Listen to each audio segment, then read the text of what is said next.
everyone. My name is David Adishian. I'm the other David you'll be hearing from today, just briefly.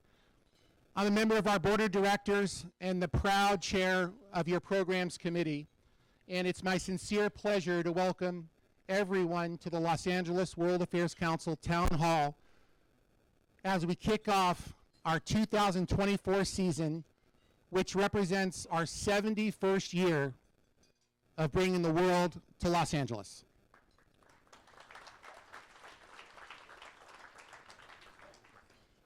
We have a very special program for you today, and for, bless you. And for those of you who are members, I want to personally thank you for your support of the organization. The work you do for our nonprofit and 501c3 is so vital to build programming for our platform and enable world leaders to come and speak to everyone. Today, you would be so proud to know that we have over 20 high school students from 4 different public schools in Los Angeles privately meeting with General Petraeus. That's something very special that I'm very proud to share about our organization. For those of you considering membership, I would invite you to do so. You are all welcome. We have a spot for you whether you're a student, a young professional, which is what I was when I started, a seasoned executive, or a member of the community who wants to be a part of these conversations. Please take the time to visit with me after the program, or any member of our staff who can share with you the benefits and opportunities associated with any level of membership. You might find yourself sticking around a while. I think I've been a member for over 20 years. And you might find, as a member, that some of our speakers even like coming back. Here's a photo with me and our speaker who was dressed a little bit differently back in 2009. Every couple of years, like most nonprofits, a leadership change takes place. In our case, that took place after several hardworking sessions. We elected a new leadership team on our board. And we elected a new chair. Unanimously. I think you'll agree that we knocked it out of the park. Today I have the pleasure of introducing our new chair to each of you. And we're very fortunate to have a woman who served as President Obama's cabinet secretary as the 24th administrator of the Small Business Administration. Prior to that, she served in the governor's cabinet as Secretary of Business, Transportation, and prior to that, she's an entrepreneur who founded the first Latino bank in over 2 generations. For her business and philanthropic support and government service, she has been awarded 5 honorary degrees, including her alma mater, Cal State University, Los Angeles. She is talented. She has an incredible work ethic. I know because of the emails and the times that I get them. And she does it all with grace and style. It is my sincere pleasure to welcome our new chair, the Honorable Maria Contreras-Sweet.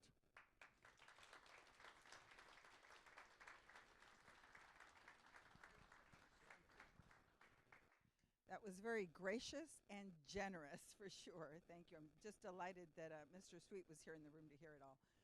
Because, you know, he said he met Maria Contreras, my maiden name, married quite contrary, and made her Sweet. So I'm now Maria Contreras-Sweet. Thank you, Mr. Ray Sweet. Thank you.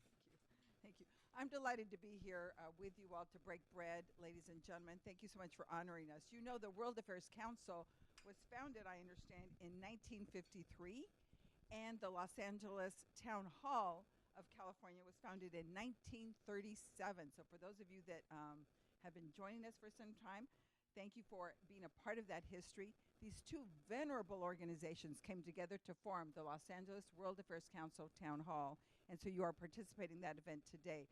We're delighted that just in a couple of weeks we were able to convene you, to bring you together. We know that over the holidays many of you are ignoring our emails, and so nonetheless we have a distinguished group of people here to present to you. So I want to thank General David Petraeus and Ambassador Colleen Bell for joining us here today. Before I get into the full introduction, I just wanted to say to you that nothing happens in isolation. And so for me, one of the great joys has been to make a new set of friends. And my mother always said, when you make a new set of friends, it is enriching and joyful and empowering. You stay with them. And so, ladies and gentlemen, I'd like to introduce you to the World Affairs Council Town Hall Board of Directors. Please stand. Please stand. Thank you. Thank you. Thank you very much. You have no idea how much these good folks do, and so I'm so grateful to them. Let me just say that I'm also grateful to all of the diplomats that are here. Particularly, I know that we have the consul generals from Azerbaijan and from Croatia, so thank you to you. You heard about the students. And because we always introduce our neighbors, I wanted to introduce Dr. Richard Downey, who is from the Los Angeles World Affairs, from the World Affairs Council, Orange County. Thank you, Dr. Downey. And Colonel, so many titles. I could go on, but let me just say to you that why it is so smart that you are here today and why I know that you will continue to come back and return. You all know what is the country, the world is facing today. There is no more important place, in my view. I would argue that Los Angeles is the harbinger of things to come.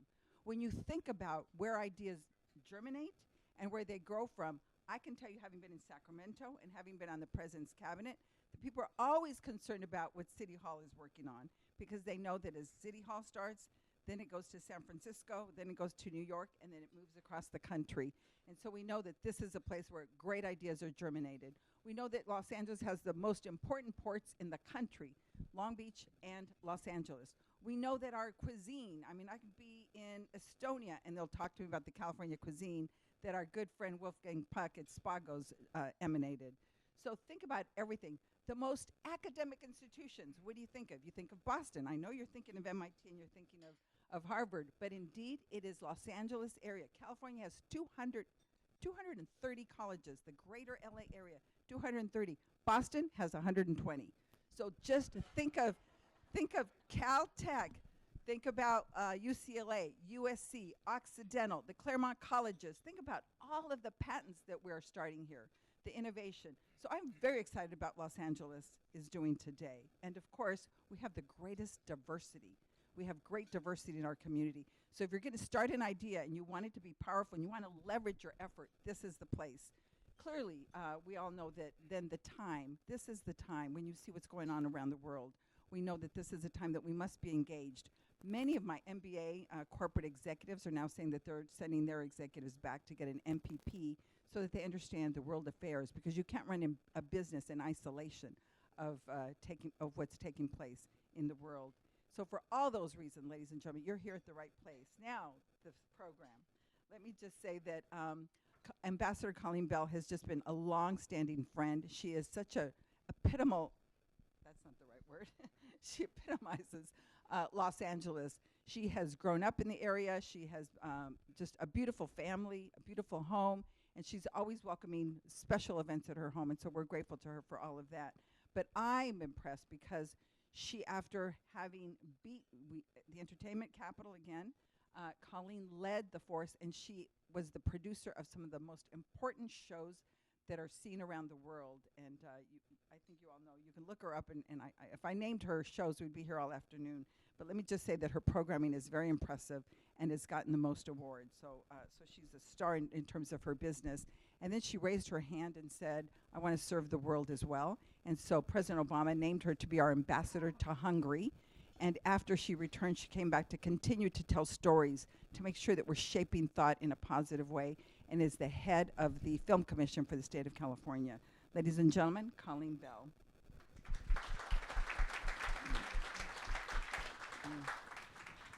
General Petraeus has held pivotal leadership roles. You all know that he has served as the commander of the United States Central Command, a big, big deal, and later as the director of Central Intelligence. Let me just say, you all know that he led the surge in Iraq. You all watch what happened. It was all under his command. And then again, we saw him again lead the surge as we went into Afghanistan. And that was a really impressive performance. And anybody that stands in harm's way to preserve our way of life, to give us the freedoms that we enjoy, deserves our respect and our humble gratitude. So, ladies and gentlemen, this is a gentleman who was the first person in a uniform to do the coin toss at the Super Bowl, and he was the first to throw the first pitch at the World Series, also in uniform. Ladies and gentlemen, the General David Petraeus. Take it away.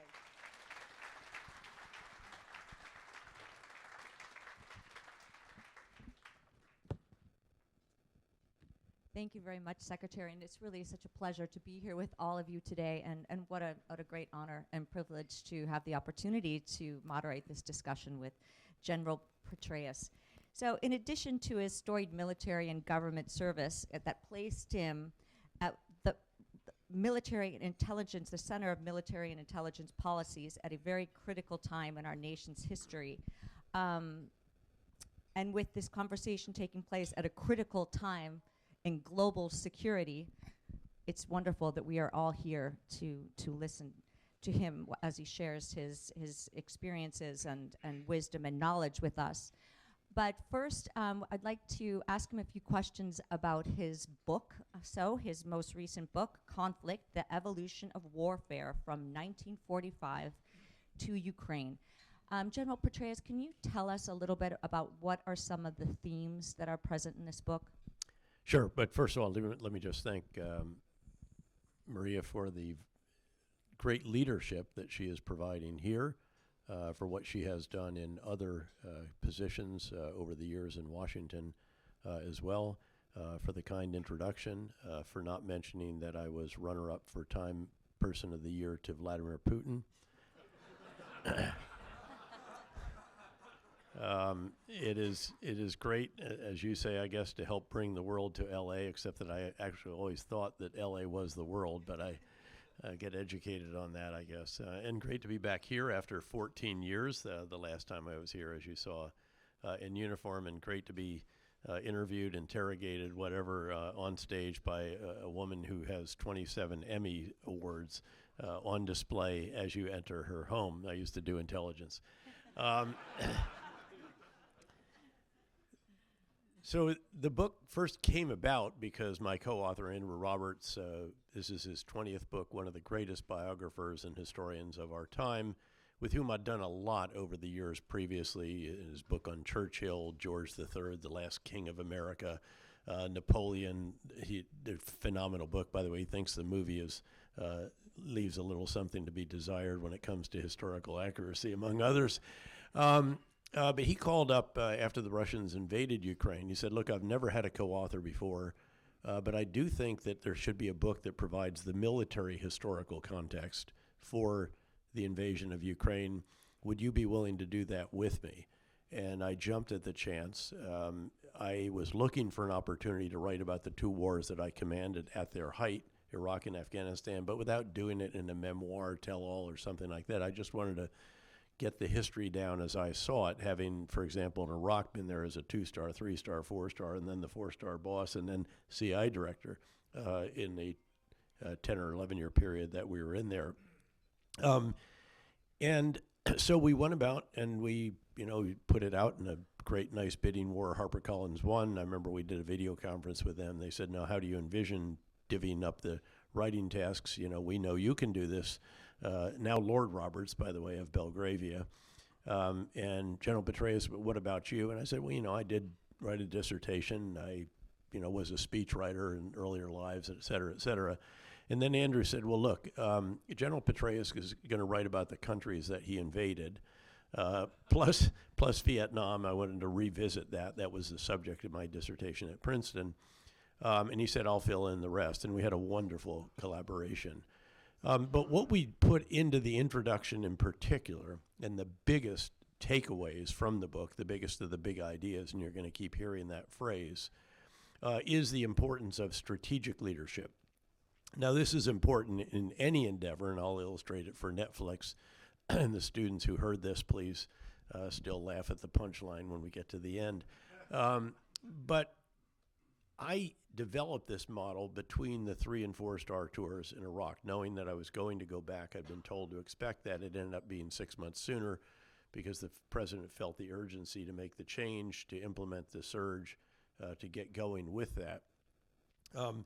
And I used this model explicitly when I was the strategic leader. And again, there's one strategic leader unless you have co-CEOs like we do at KKR, where I'm a partner. The first and most important task of a strategic leader, by far in terms of importance, is to get the big ideas right.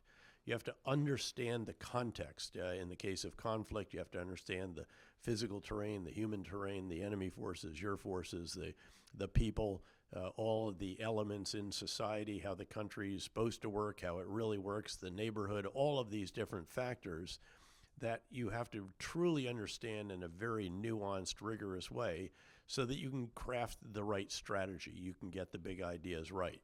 The second task is you have to communicate the big ideas effectively through the breadth and depth of your organization and to everyone who has a stake in the outcome of that conflict or endeavor in a civilian context. You then have to oversee the implementation of the big ideas. That's the third task of a strategic leadership. That's what we normally think of as leadership, by the way. That's the example the leader sets. It's the energy that he or she provides, the inspiration. It's attracting really great people, hanging them onto them as long as you can, developing them, taking care of them even after they leave. It is allowing those not measuring up to move on to something else.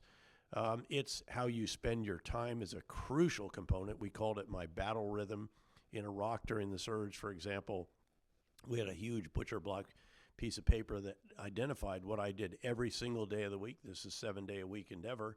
What we did several times a week, twice, once a week, every other week, monthly, quarterly, etc. And then it's the metrics that you use to determine whether you're actually winning or losing. Are you making progress or are you falling back?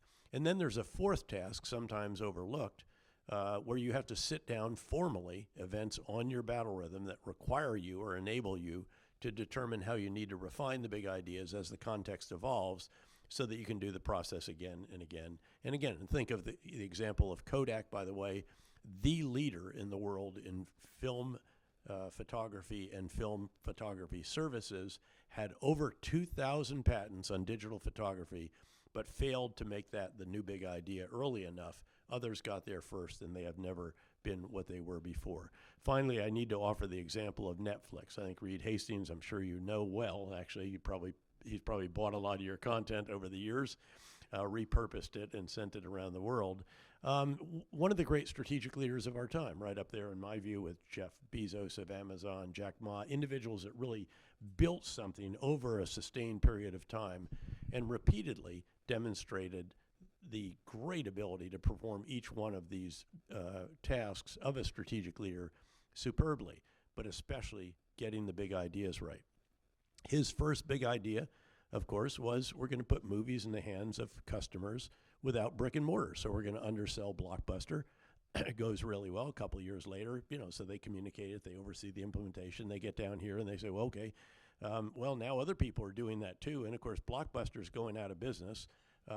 Test question, who in here, without the students, so they heard it earlier, who in here knows where the final Blockbuster store in the continental United States is? Big Bend, Oregon. Famously contrarian, refuses to allow its Blockbuster to die. It has now become a tourist attraction. We can, those of my generation here, we can all take our grandkids there and show them what we used to do on a Friday night, renting a VHS tape to watch that weekend. But anyway, so he says, okay, what's the new big idea? He recognizes the context has changed. Broadband speeds are much faster, so now we can have people download movies. That's the new big idea. He works through that. Third big idea, this is the real breakout. We're going to make our own content. $100 million on House of Cards alone, all the other iconic series that really propelled Netflix to the top of that particular streaming service world and others. And then a fourth big idea, a few years later, he decides we're going to make major motion pictures. And he goes out and buys not one, but 2 major movie studios not far from here. And how about this for a metric? They get more Academy Award nominations than any other major movie studio, I think 3 or 4 years ago. So extraordinary success. I did sit with him. I've actually talked about this explicit model with him. We had him at Terranea, the conference center not down in Palos Verdes one time for a big KKR investor gathering. I did note that I thought that, with great respect, there was one movie in which Brad Pitt played my very good friend, General Stan McChrystal, with whom we had probably 4 or 5 years in combat together in Iraq and Afghanistan and the greater Middle East. And I said, look, Brad just did not get General McChrystal. You know, he marched around like a little wooden soldier. He saluted awkwardly. He didn't have a sense of humor. None of that is Stan McChrystal. And besides, I just couldn't believe that Brad Pitt didn't hold out to play me.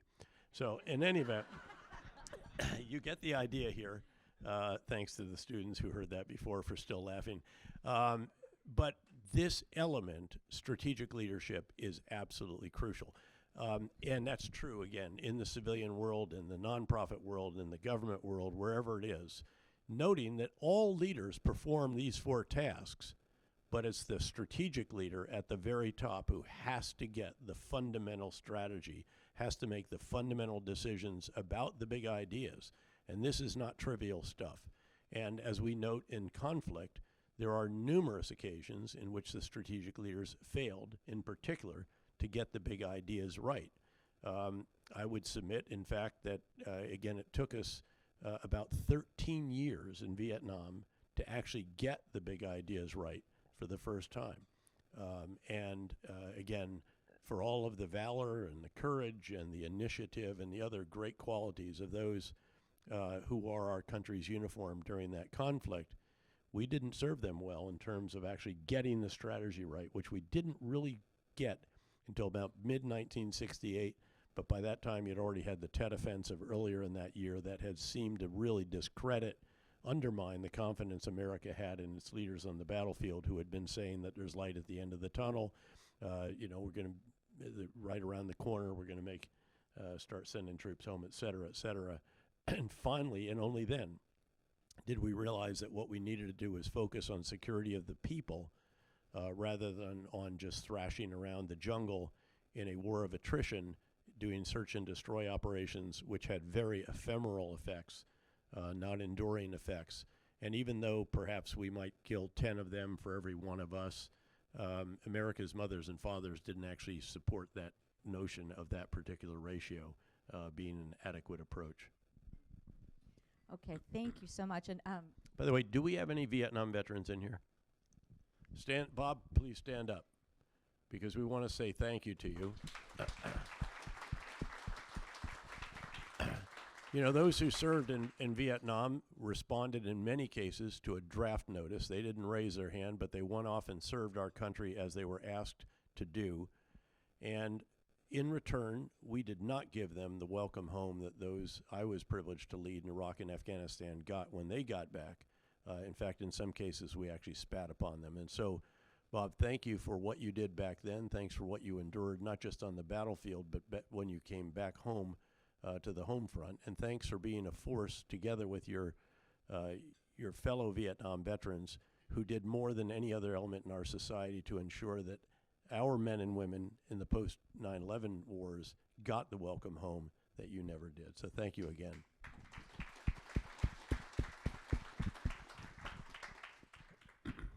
and all the great work that you do for global peace and justice, Bob. Exactly. Yeah. Including the Wilson Center, where we actually serve together. Yes, exactly. Well, thank you. I'm going to widen the aperture here a bit. But That's I what producers do, I believe, right? here I in this think city. so. But I will come. So you did talk about leadership. So I will come back to one of my later questions, which is going to ask about the difference of leadership styles between Putin and Zelensky. Oh, that's so a great, hold on that. great So- compare and contrast. Okay. Well, terrific. So there has been rising levels of conflict in 13 of the last 15 years.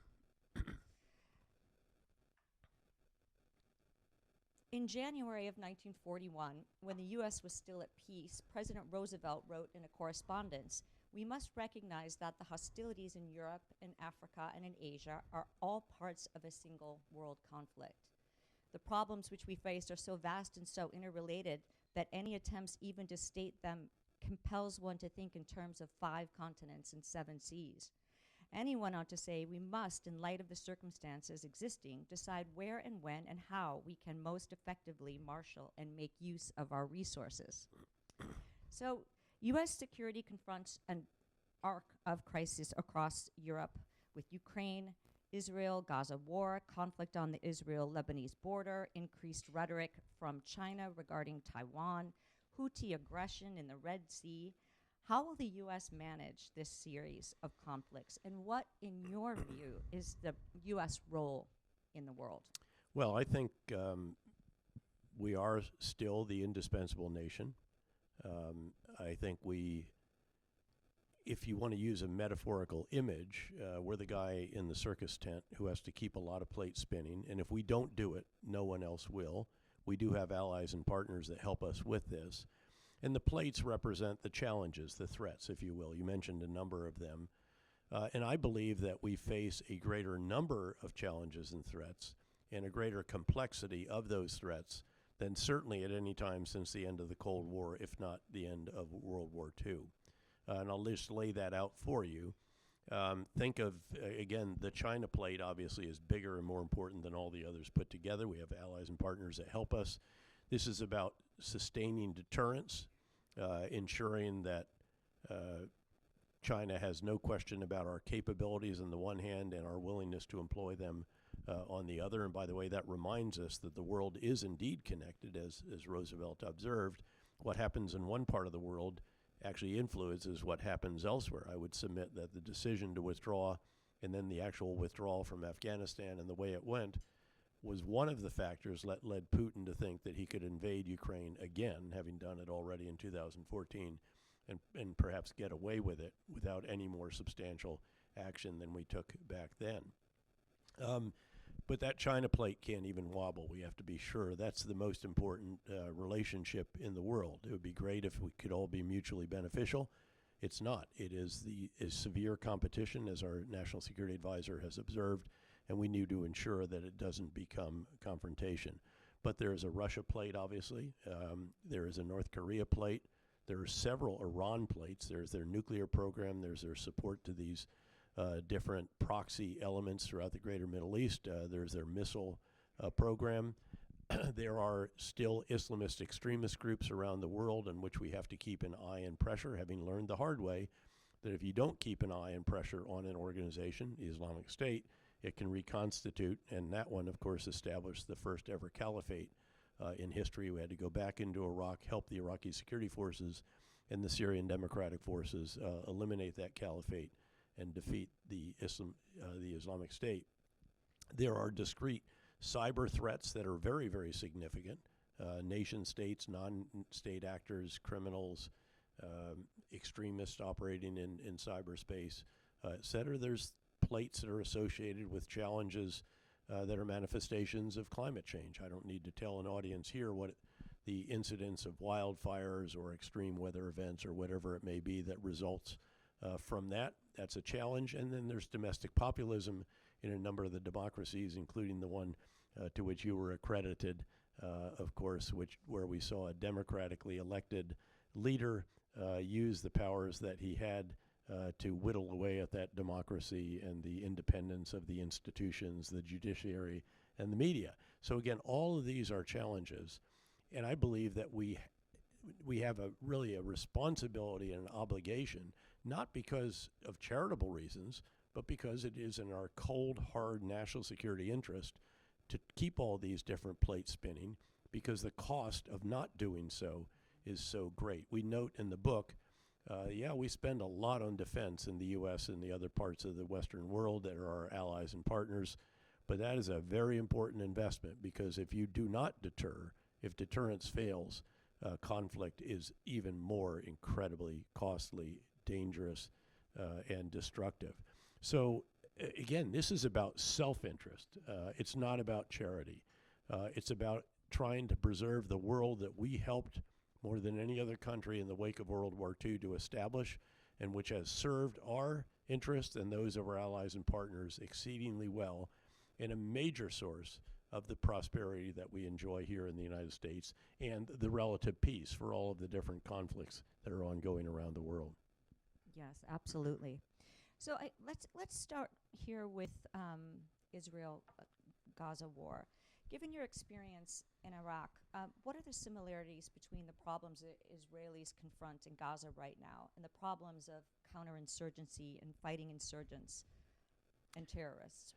Well, it's a great question. It's interesting. I've not actually gotten it, although I often then construct a reply to tell us what's going on with Israel and Hamas by laying out what we learned in Iraq. Keep in mind that we were confronting in the surge, for example, the most significant challenge we faced was that of what became the Islamic State. At that time, it was called Al-Qaeda in Iraq. Very, very substantial extremist organization in league also with Sunni insurgents, some of whom could be reconciled, but Al-Qaeda in Iraq generally was irreconcilable. And we had to go into major urban areas, and we had to employ counterinsurgency tactics, not just conventional warfare. You don't just destroy them and all the infrastructure around them. You actually clear these areas, hold them, then rebuild them, and then the rebuilding is not just to restore basic services, to repair damaged infrastructure, to get schools, markets, clinics reopened, and all the rest of that. It's also to rebuild the institutions, the governance, security, and so forth, all of which takes a very considerable period of time. So that's what we did there. I believe that that's what Israel is doing to a degree, but should do even more explicitly, frankly, with a counterinsurgency mindset, because of the importance that that reminds you of hearts and minds. Now, let me sketch out what Israel is doing. First, of course, appreciate the context. The loss of 1,200, again, largely innocent civilians, some are certainly military as well, Israelis and those of other nations, on 10/7 would equate in our per capita to about 42,000 losses. Keep in mind that we lost not quite 3,000 in the 9/11 attacks. And then having 240 hostages taken would be somewhere around 7,000. So put that in our perspective and understand and then add to it the horrific nature, the barbarity of these attacks, the unspeakable actions that were taken against individuals. And you get the context for this. And the big ideas here that have been laid out by the Israeli leadership are that they believe they need to destroy Hamas. In military terms, that means that you have to render the enemy incapable of accomplishing his mission without reconstitution. Keep your eye on without reconstitution, because they have to ensure that they can prevent that. Otherwise, all they have done is, again, destroy it, but then it comes back, and sometimes comes back even worse, as we saw with the Islamic State. After we withdrew our combat forces and the Iraqi security forces took their eye off them, and 2 years later, Al-Qaeda in Iraq was back as the Islamic State, and again established the first ever extremist caliphate. So again, destroy Hamas is the first big idea. I agree with that. I believe that we should not be trying to say you shouldn't do this. I think they have to do it. You cannot reconcile with a group that is the same as the Islamic State. Second, dismantle the political wing. Yes, you can't let Hamas continue to run Gaza. Once again, they'll be doing what they have been doing. And keep in mind that it's largely the military leader, Yahya Sinwar, who ran Gaza on the ground, because the political leadership is actually hanging out in Qatar with billions of dollars sloshing around and living a reasonably good, very high quality of life, shall we say, and others were in Beirut or in Turkey. So I agree with that as well. But that begs a question, who is going to run Gaza? So there needs to be a big idea on that, and I'll discuss that in a moment.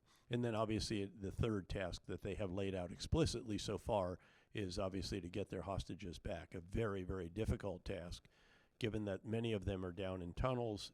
We believe a large number of them are surrounding the leader of Hamas down in southern Hamas, probably in Khan Yunis. Now also realize that the context for this is more fiendishly difficult than any of those that we write about in the book from 1945 to Ukraine. And there were some tough ones in there, including many of the ones that we did in cities that had 300,000-400,000 people and really determined, again, extremists in those. But in this case, you have hundreds of miles of subterranean infrastructure that is very, very substantial. It's an enemy, obviously. It doesn't wear a uniform, uses humans as shields, holds hostages, knows the neighborhood really, really well. It's very densely populated. It's tight. It's urbanized. A lot of multi-story dwellings, and you have to clear every building, every floor, every room, every cellar, and every tunnel entrance before you can be satisfied that it is secure. But you then have to hold on to it. So again, it's clear, hold. And the way we did it was eventually we would we created what we call gated communities. You literally would wall off large neighborhoods. In a city like Fallujah, for example, 300,000 people, I think we created 12 or 13 gated communities. I remember going out there and telling them, you pay a lot of money for this down in South Florida.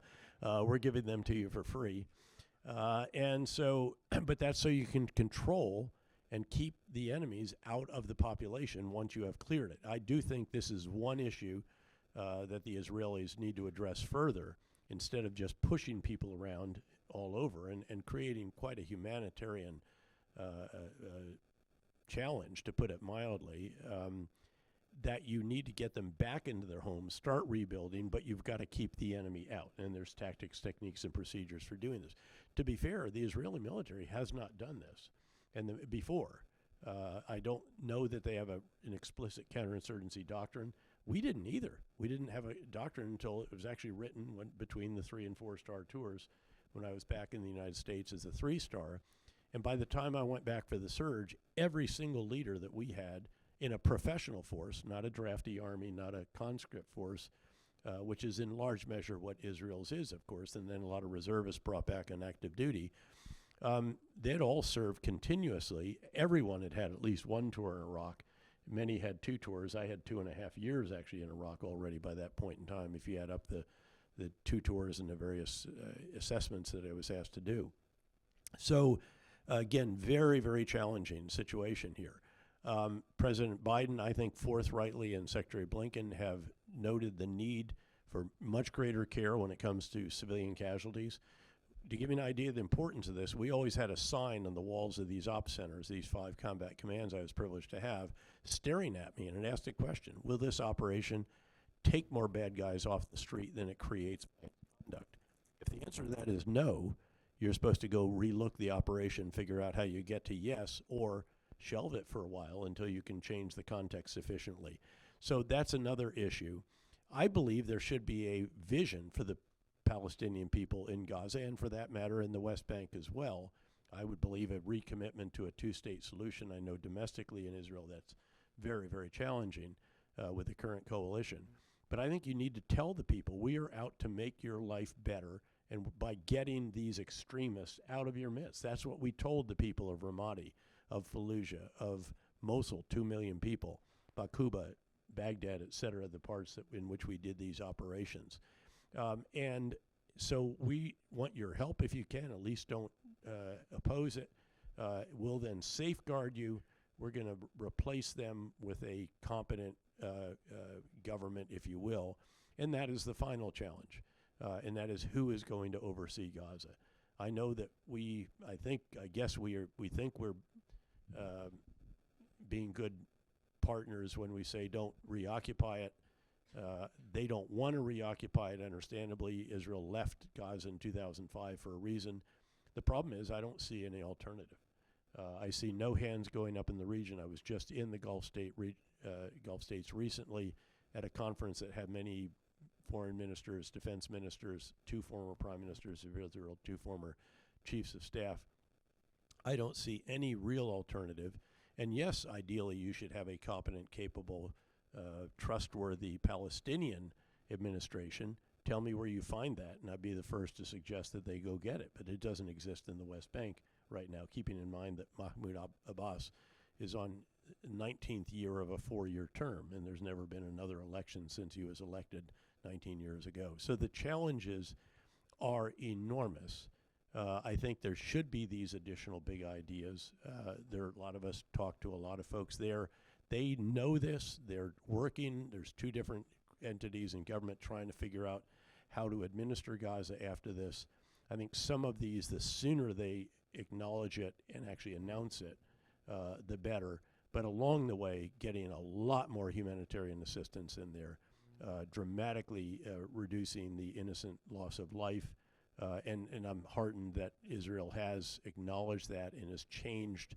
It's described it in a new phase of this operation.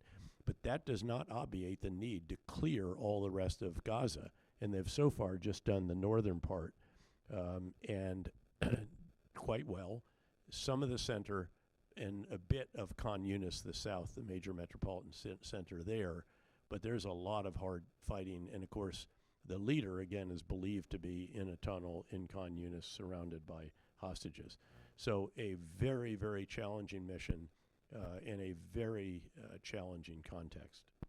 We're going to move to Q&A in a moment, and I'm hoping someone from the audience will be able to hit on some of the other conflicts that we haven't had time for, particularly war in Ukraine.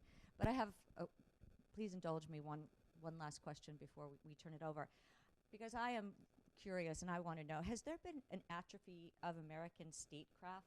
And if so, how do we restore capacity for this age of crisis? And we only have Sure. short answer. I don't know that it's an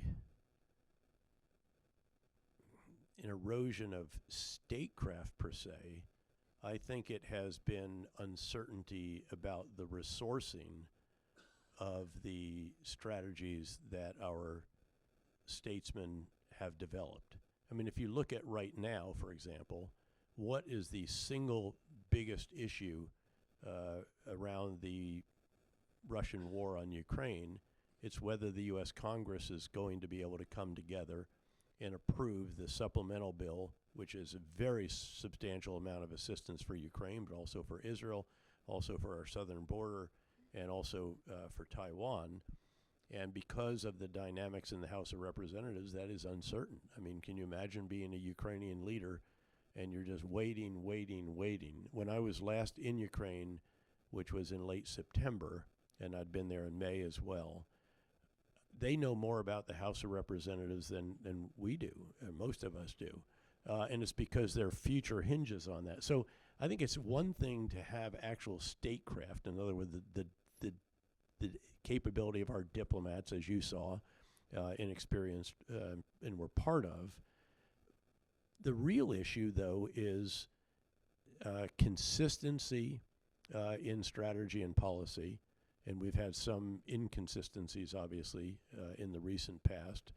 And then the resources for it. It's one thing to actually be able to craft the right big ideas and the right strategy. And we did that in Afghanistan, finally, after about 8 years or so. But it wasn't until 9 years that we actually had the boots on the ground, almost what we needed, the right number of diplomats, development workers, spies, rule of law experts, financial, all the other capabilities that are required for a civil military counterinsurgency campaign. And that was, again, more because of the dynamics in our domestic politics than in anything else. So I think that's the real challenge. Former Secretary Gates has written a very, very good book on this. Jim Mattis, my very close friend, replaced me as Central Command Commander, as a matter of fact, and then, of course, later was Secretary of Defense, used to say, if we don't get enough diplomats, you're going to have to send more bullets. I, believe it or not, I testified 2 years in a row, I think it was, or 3, in uniform to the Appropriations Subcommittee on Foreign Operations, which included the State Department, of course. I was a witness for the State Department, arguing that they aren't getting enough, and because they're not getting enough, we have to do more. So that's, I think, the way I would answer that. Yeah. Thank you for that. Yes. And I very much It wasn't just because you're a former diplomat. Appreciate that answer. Wanted to hear that coming from you. So thank you very much for that, General. Okay, so we will open it up to questions, and we have a question right here. So you talked about business and you also talked about conflicts, and I was kind of curious as to how you view also just like in your experience with the CIA and just in general now, how you view how conflicts affect certain businesses and affect the economy, kind of as an example, Sure. like how Yep. Free Palestine has affected Starbucks and other different things like Sure. that. Well, look, I mean, conflict can have an incredibly disruptive effect on the global economy. If you think about, in fact, we have a good case study of this right now. Obviously, the disruption of maritime freedom of navigation through the Red Sea, keeping in mind that about 15% of the world's maritime trade goes through that important waterway, starting with the Suez Canal, then going around the Bab el-Mandeb and so forth. What's interesting is that in that case, it has not had a huge effect on the global economy because what it does is it means that ships just have to travel 10, 14 days longer, depending on their speed, because they have to go around Africa if they choose not to go through the Red Sea. What that means, therefore, is that, yeah, it takes a little longer for goods and some refined fuel and some other products to get to their destination or to get to Europe if they come out of the Gulf in the form of crude oil or LNG. But it's not reducing the supply of those. It's just delaying it. So it's a disruptive effect to the supply chain, but nothing like the disruptions to the supply chain that we experienced during COVID, and which had an enormous effect on Long Beach and LA, both during it and then when it ended, and you had massive numbers of ships lined up trying to get into the ports, and it took many, many months eventually to clear that backlog out. But conflict obviously has an effect. Look at what has happened to food security in Egypt. Something like 30% of the exports, the grain exports in the world, come out of a combination of Ukraine primarily, but also to a degree Russia. And because of the conflict, which created problems for the Black Sea, Ukrainian ships were unable to get that grain to Egypt. So the price goes up, and so you can see the disruptive effect. And I can go on. I mean, this is what I actually do. I mean, I'm the chairman of the Global Institute of KKR. We have about $550 billion under management. We own about 120 companies. They own often many other companies themselves, minority interests in another 100. What we do in the KKR Global Institute is not just sort of report. We don't just give interesting information about what's going on in the world. We then ask, what are the implications of this for the global economy, and in many cases for specific investments. We de-risked our portfolio. For example, in 2014, when Russia invaded Ukraine the first time, Donbass and Crimea, and then we did it again prior to the last. So you can actually take actions that reduce the risk that you have to these different areas and have an exit strategy. We had thousands. We never would invest in Russia directly in a company there, nor in Ukraine, sadly, but many dozens of our companies in Europe have substantial workers in those areas, and we actually had plans both to secure them and to get them out and to keep them productive and working. So again, this is increasingly important. The KKR Global Institute was founded 10.5 years ago when I joined KKR. During that time, geopolitical risk has become vastly more important because the world has evolved from one of benign globalization, in which barriers to trade, investment, capital flows were all being slowly reduced, and global trade was going like this, to a world of renewed great power rivalries, in which those barriers are going up, and there are many more concerns about dual-use technologies, sensitive technologies, et cetera, restrictions, tariffs, and globalization has become slobalization, and in many cases it might be described as regionalization.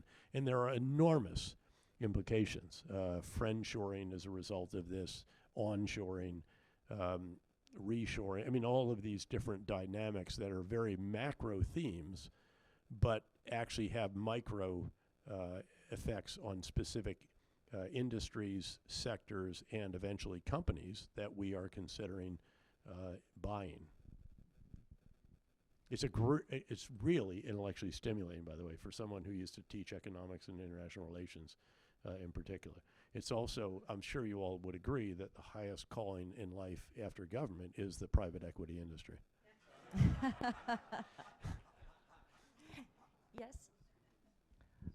Yes, thank you so much for your time. I'd love to get, just based on what you were just saying, your thoughts from KKR and your own personal opinion on the current situation in Taiwan. I just happened to return from Taiwan and was really quite struck by considering everything that's going on and considering their being the hub of the semiconductor manufacturing business, the somewhat passive attitude that they have about their situation. Granted, there's a lot of rhetoric that was going on with the elections and what have you, but you would think that especially with what's happened in Hong Kong, in addition to places like Ukraine, Hong Kong being right there in their backyard and them being able to see how it's kind of fallen, that there would be more of an aggressive kind of stance that the country had in terms of preparation or whatever, but you really don't see it.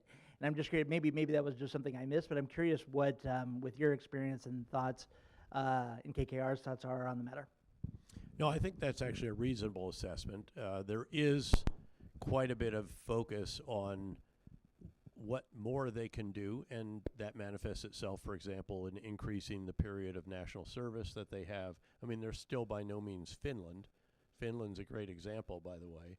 But yes, you look what the various issues that President Xi was seized with over the years have largely been resolved. Hong Kong has been resolved. It's another Chinese city, essentially, even though there's differences still, but they are being reduced with every year.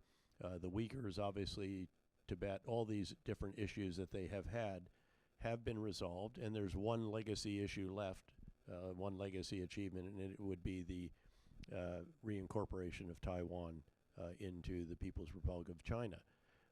And so, first of all, I should assure you that there is a lot going on in the U.S. Indo-Pacific Command theater to shore up the elements of deterrence, again, to transform our forces and to ensure there's no questions about our willingness to employ them. And it's more than just forces. It's also diplomacy, economics, trade, unfortunately, is a glaring gap because we should have done the Trans-Pacific Partnership and failed to do so.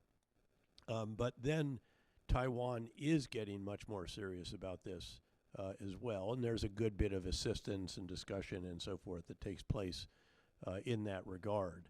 I think the general assessment, which we subscribe to, is that in the near term, we're not concerned about something sparking there unless, and this is a worry, there's literally some kind of small confrontation that manifests itself at ships literally go bump in the night, or a plane hits another plane, and you have some kind of crisis that could spark something that would light the fuse of something that could turn into conflict.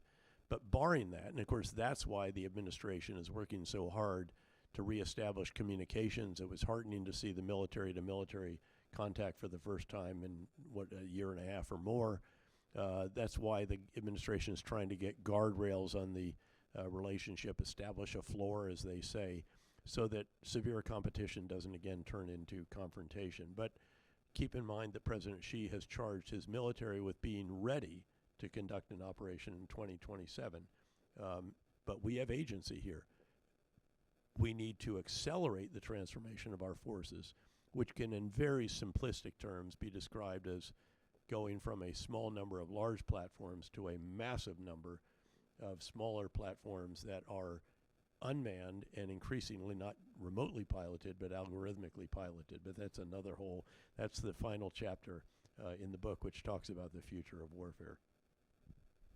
Other question? This is going to be hard. I'm going to let Spencer. Yep.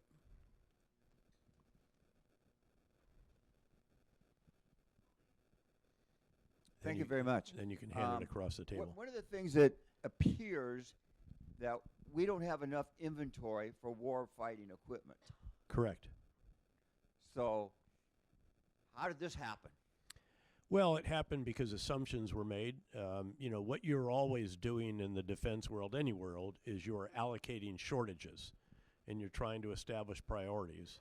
And we never thought we would be in a war or help someone else who's in a war provide tens of thousands of 155 millimeter howitzer rounds per day anytime soon.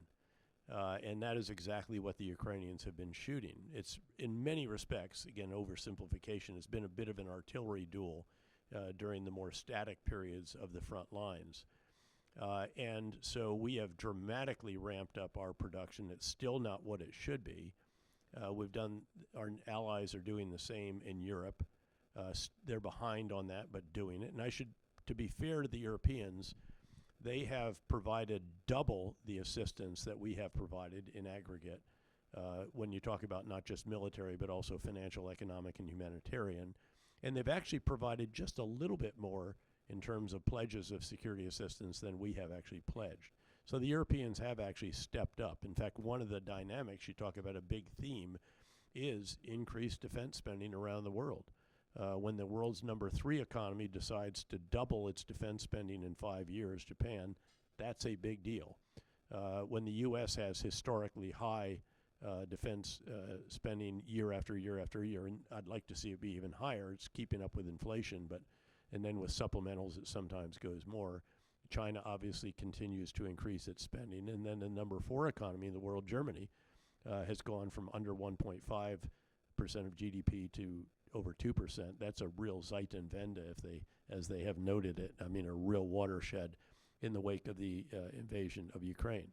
But again, we never expected we would be in a war such as Ukraine is experiencing, with just this massive amount of essentially dumb munitions back and forth. Also a very high demand for precision munitions, and also for a whole host of other items, munitions, interceptors, and so forth when it comes to the counter-drone, counter-air, counter-ballistic missile integrated defense that they have that has proven so important.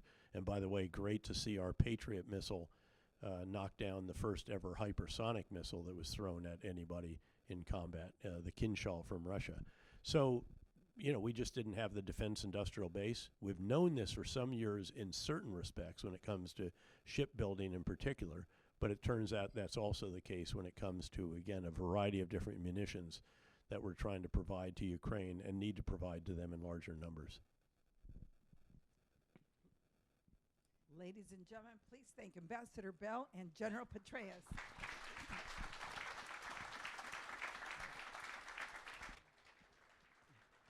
We want to present you with just a token of our appreciation. Thank you, General. Thank you, Ambassador. Thank you so much. Thank you. And I know that the guests joined me. Was that terrific? Was that very informative?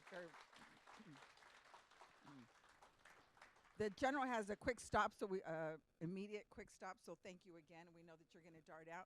But let me just say that these conversations are so informative, and we need to have, as we said earlier, an informed citizenry to assure our democracy. For my personal part, I want to tell you that I was born in Mexico. I came here as a young girl, and at the age of 5, and learned English, learned to navigate the country, but it was always small businesses. It was large corporations that supplied our small business, that allowed me to have a way of life. And eventually, I learned English, learned the culture, and started a family bank, and as you heard earlier, and then the president asked me to represent the United States on his cabinet. There is only one country that harvests these kind of bounty around the world, and that is the United States. The majesty of this country, and is because we have a democracy, because we can engage in civil discourse. And so I thank you, and I bid you farewell for enjoying and engaging in a civil discourse. This is what the country needs today more than ever. God bless you. Godspeed.